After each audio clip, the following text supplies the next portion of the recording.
On today's episode of In the Chute, we talk about holiday traditions.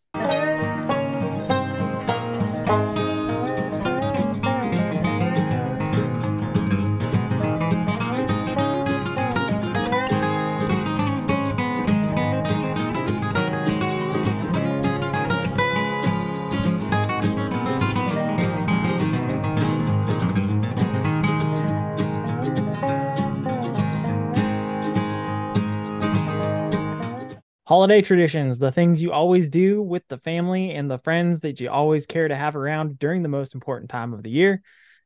Christmas, Easter, Thanksgiving. We're really heading into the holiday season right now with Thanksgiving. So we'll kind of start there. What are some of the things that we do on the ranch that are holiday specific? They kind of center around the holidays that we often go right back to. And it's just the same thing every year, but everybody likes to do.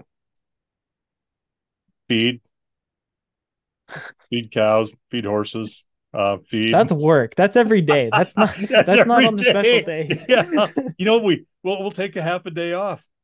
Generally, Yeah. you get some work done in the morning and then that afternoon. I'll say it's Uh, 3/4 of a day off because you still got to work in yeah, the morning to get stuff that's done. But that's true. No, it's true. If we can, we have as many people home as we can. And it usually always is a nonstop feeding frenzy. You know, oh yeah, you you just know, eat all there's day. always something to eat, whether it's homemade stuff. Mom loves to bake. She likes to bake for everybody.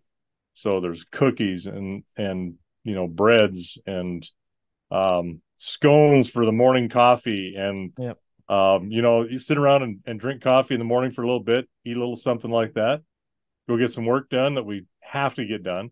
Like feeding, checking everybody, looking at water, all the essentials. And then the rest of the day is usually centers around right back at the kitchen table and with everybody and just sitting around and having a good time, visiting, catching up, um, eating, drinking. We do like to have a little bit of the juice of the berry, you might say. Yeah. I was gonna say a lot of times it'll start with once we're done working, it'll be we grab a beer because it's not quite whiskey time yet. But then my favorite thing the last few years when I've been home is bringing a new whiskey that I know you don't have on the bar and be like, let's try this. I want you to see what this is like. Tell me what you think. Well, and consequently, it looks like we've had 400 holidays by doing that Oh yeah, because for sure. we've got, I always, the last few years, have just gotten into, with you being down in bourbon country, Yeah. more of an appreciation for the different types of decent, good whiskeys. Yeah. Uh, so, it's kind of nice to do that and be able to have that. And that you're kind of a special guest when you go to somebody else's house and they offer you things like, would you like some Blantons? Ha! Mm. Like I don't know what that is. So it's basically that and having a really good meal.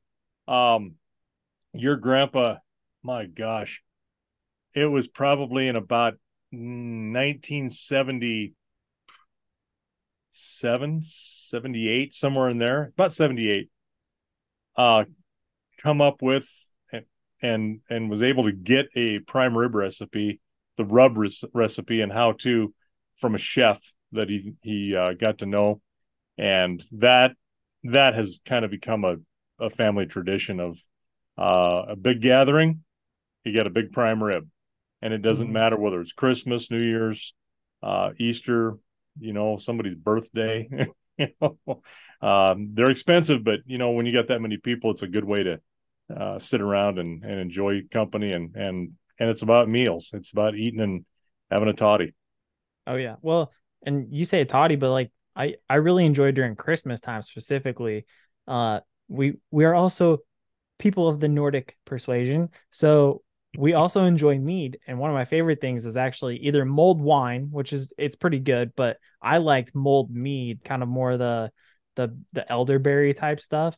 And you warm that up in a little bit of a saucepan, and then you pick it up with a good deep ladle and you ladle that into the glasses. That's a nice little Yeah. nightcap, just one of those because that warmness, it'll knock you on your butt. You got to be careful. Well, But it's mead's it's up a there nice little around, treat. yeah, 10, 12, 13% anyway. That's Yep. pretty strong stuff, but and to warm that up, that's the spiced meat. I like that. Yeah, Yep. and your brother Braden makes some lots of varieties of mead that he's playing with.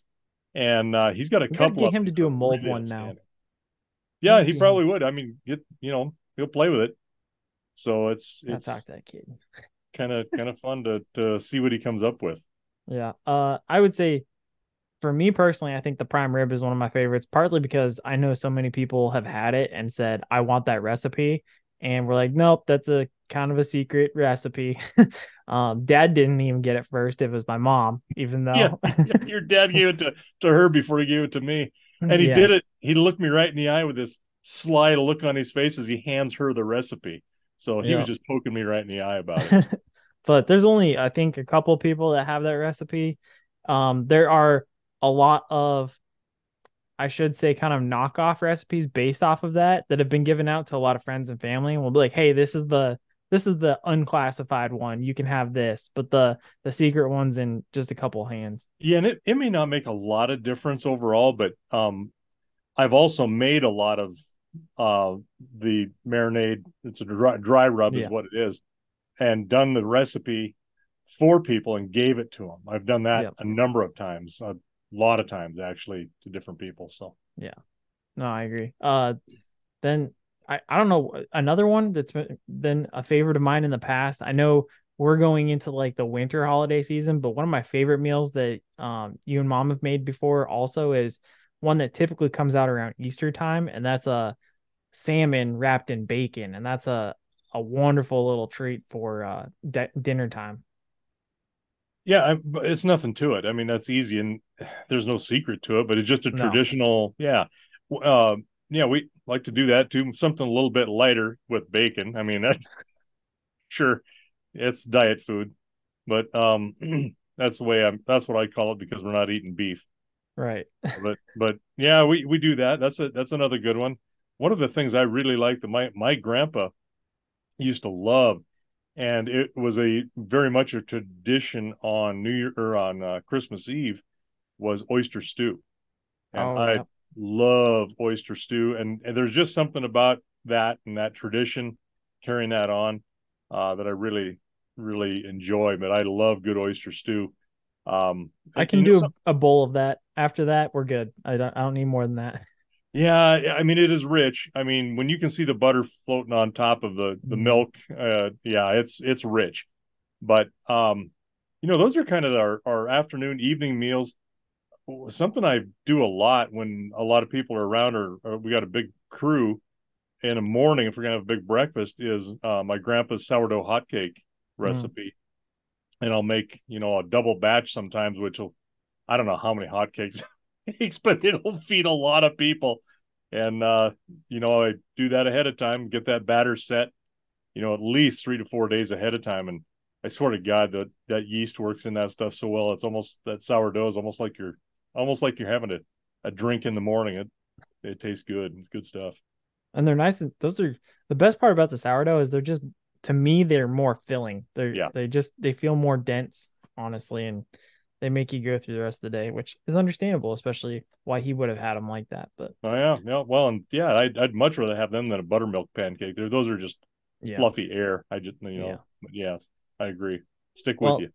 those are some of our favorite holiday traditions: oyster stew, prime rib, drinking, and having fun with friends and family. Other than that, that's all we got. So with that, we hope you enjoy this upcoming Thanksgiving, and we take that conversation and put it out to pasture.